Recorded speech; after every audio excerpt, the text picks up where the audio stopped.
न्यूजमध्ये आपल्या सर्वांचे सहर्ष स्वागत आहे। मी उद्धव चाटे, आदर्श न्यूज संपादक। आता वळूया आपण महत्त्वाच्या पुढील बातम्याकडे। गंगाखेड नगरपालिका निवडणूक 2025 बहिणीच्या विजयासाठी भाऊ मैदानात। माजी मंत्री धनंजय मुंडे यांनी घेतल्या मतदारांच्या भेटी। नगराध्यक्षपदासाठी सौ उर्मिलाताई मधुसूदन केंद्रे यांचा उमेदवारी अर्ज दाखल। घोषणाबाजी, पुष्पवृष्टी, तुफान गर्दी व ढोल ताशांच्या गजरात भव्य रॅलीचे आयोजन। राज्यातील नगरपालिका निवडणुकीसाठी उमेदवारी अर्ज दाखल करण्याची अंतिम तारीख सोमवारची असल्यामुळे सर्वच पक्षाकडून आपले उमेदवारी अर्ज दाखल केले आहे।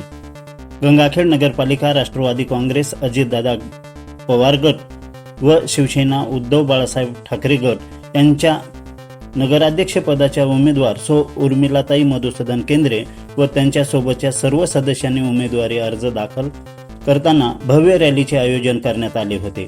या रॅलीसाठी राष्ट्रवादी काँग्रेस अजितदादा पवार गट यांचे स्टार प्रचारक महाराष्ट्र राज्याचे माजी मंत्री धनंजय मुंडे यांनी आपली उपस्थिती लावली असता या रॅलीमध्ये शहरातील नागरिकांनी मोठ्या संख्येने उपस्थित राहून मोठा प्रतिसाद देत तुफान गर्दी केली होती।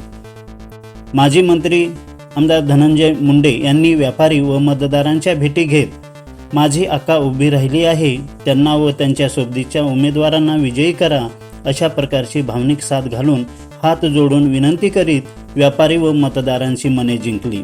यावेळी बहिणीच्या विजयासाठी भाऊ मैदानातच उतरल्याची प्रचिती दिसून आली। गंगाखेड शहरातील भगवती चौक येथील भगवती देवीची पूजा करून भव्य रॅली काढण्यात आली। ही रॅली भगवती चौक येथून दिलकश चौक, अहिल्याबाई होळकर चौक, डॉक्टर बाबासाहेब आंबेडकर चौक या मार्गाने निघाली असता शहरातून व्यापारी व मतदारांनी माजी मंत्री आमदार धनंजय मुंडे यांचे जागोजागी पुष्पगुच्छ देऊन व हार घालून स्वागत करण्यात आले।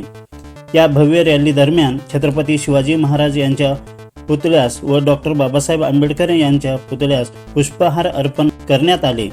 या भव्य रॅलीमध्ये राष्ट्रवादी काँग्रेस अजितदादा पवार गटाचे सर्व पदाधिकारी व कार्यकर्ते तसेच शिवसेना उद्धव बाळासाहेब ठाकरे गटाचे सर्व पदाधिकारी व कार्यकर्ते मोठ्या संख्येने सहभागी झाले होते।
तुम्ही